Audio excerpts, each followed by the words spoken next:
চলে আসবেন। ভাই লেবু খাইতে কতদিন পর আসতে হইব? কমপক্ষে 2 বছর। আচ্ছা 2 বছর পর আপনারা সবাই চলে আসবেন।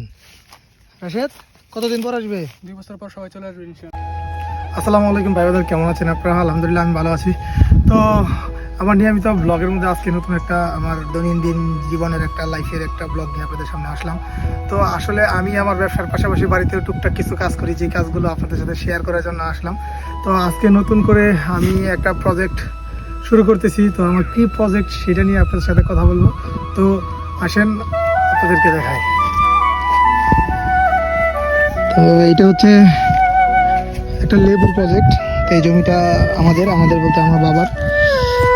তো এইখানে লেবু চাষ করা হবে। লেবু চাষ করার জন্য আমরা প্রায় 24টা গর্ত করেছি। এখানে গোবর সার আর হচ্ছে এমনিতে বাকি জৈব সব মিলে আর কি অনেকগুলো সার দেওয়া হয়েছে। একটু পরে আমরা লেবুর চারা আনতে যাব। লেবুর চারা এনে আজকে বিকেলে রোপণ করবো।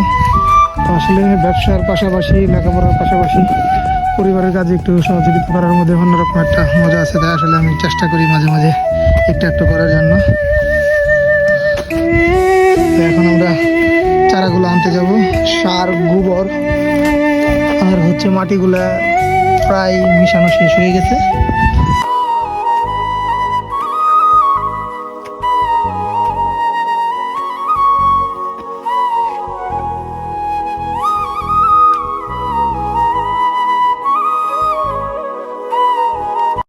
তো আমি আসলে একটু কাজ করলে অনেক বেশি হাঁপায় যায়। তো এখন এদিকে কাজ করতেছে আমার ছোট ভাই মিন্স আমার ওয়াইফের ছোট ভাই। আর এদিকে আমার কাজিন শাহিদুল ভাই আমাকে সহযোগিতা করতেছে। আমরা অনেক কষ্ট করতেছি। আশা করি মহান আল্লাহ তাআলা আমাদেরকে ভালো কিছু উপহার দিবেন। আমরা চারার জন্য আশা করছি। এটা হচ্ছে আমাদের এলাকার কুদ্দুস ভাই নার্সারি। তো যেখানে কিছু ছোট চারা আছে যেগুলো নতুন চারা এই বছর।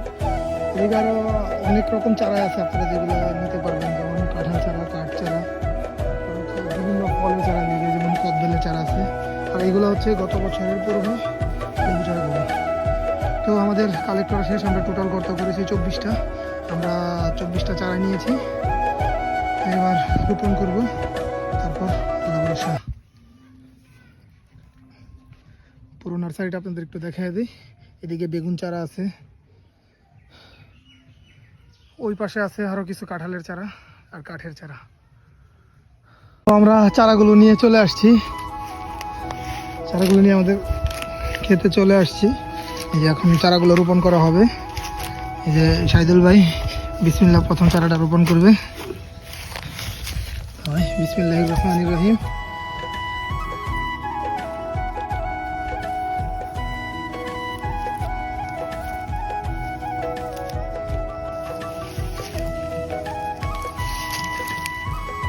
তো শুকনা গোবরের আসলে অনেক কমতি ছিল, যার কারণে আমরা কিছু ভেজা গোবরও দেওয়া হয়েছে। তো যাক, সেটা ম্যাটার করে না। 2-1 দিন রোদ উঠলে দেখা যাবে যে ভেজা গোবরগুলো শুকিয়ে গেছে। তো আমাদের এই লেবু ক্ষেতে পানি নিষ্কাশনের ব্যবস্থা আসলে খুব কাছেই। এই যে এটা হচ্ছে আমাদের নদী মকশবিলের একটা অংশ।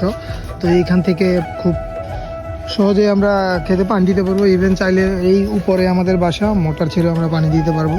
তো পানির ব্যাপার নিয়ে কোনো টেনশন নেই। আর যদি 2-1 দিনের ভিতরে একটা বৃষ্টি হয় তাহলে তো আলহামদুলিল্লাহ, আর কোনো টেনশন নাই। তো অনেক বকর করলাম, আর বকর করবো না। তো আপনারা অবশ্যই দোয়া করবেন যেন আমার চারাগুলো খুব সুন্দর হয়। আপনাদের সবার কাছে দোয়া প্রার্থী। ধন্যবাদ। সে পর্যন্ত সবাই ভালো থাকবেন, সুস্থ থাকবেন। আর 2-1 বছর পর যদি লেবু ধরে আপনাদের দাওয়াত, আপনারা চলে আসবেন লেবু খাওয়ার জন্য। আসসালামু আলাইকুম। ভাই আসবো না? হ্যাঁ ঠিক আছে। সবার দাওয়াত দিয়ে দাও ভাই। ইনশাআল্লাহ সবাই আসেন। রাশেদ সবার একটা দাওয়াত দিয়ে দাও। সবাই আসবেন ইনশাআল্লাহ।